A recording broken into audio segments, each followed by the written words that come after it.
Do you want to learn about the space shuttles? In this video, I'm going to talk about the NASA space shuttle, how they worked, where they took off from, what they did, and how they landed again. All that and more coming up next.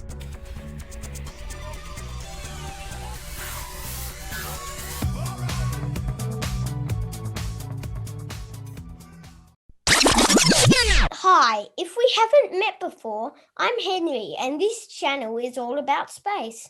Remember to hit the subscribe button so you can see more cool stuff like this. Now, let's talk about the NASA space shuttles. T-minus 10, 9, 8, 7, 6, 5, 3, 2, 1, 0, and liftoff of Space Shuttle Atlantis on a mission to build, resupply, and to do research on the International Space Station. Houston, now controlling. Atlantis begins.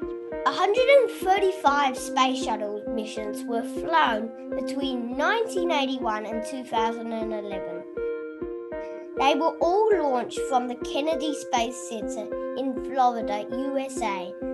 The space shuttle was invented to be a reusable rocket ship.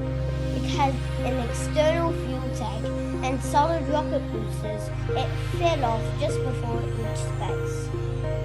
It would orbit the Earth doing its mission, then fly through the atmosphere and land like a plane.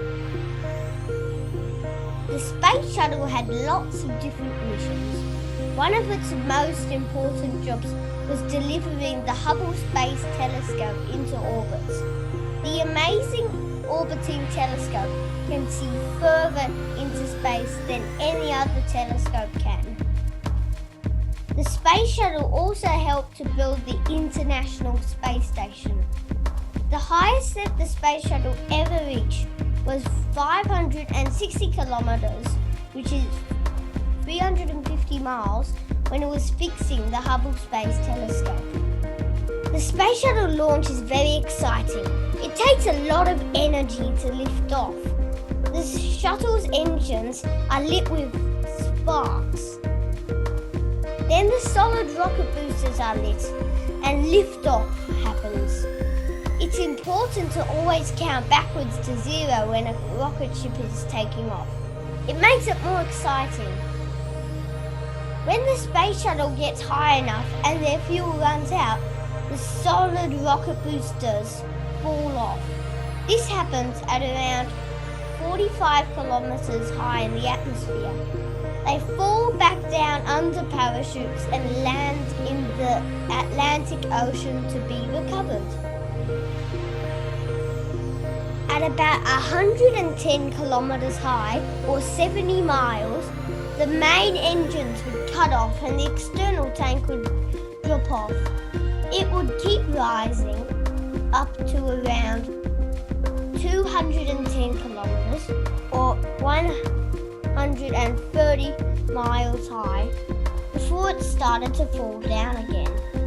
Then it would burn up in the atmosphere and its bits would land in the ocean.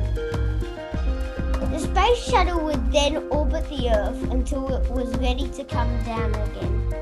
Coming back to Earth was dangerous. It was a very complicated operation. Perhaps we'll cover this in another video. The space shuttle had no engines during landing. It had to glide back to Earth and land. It was very hard to steer and control. Only the best space shuttle commanders could do this job. Once the space shuttle landed, parachutes came out to slow down.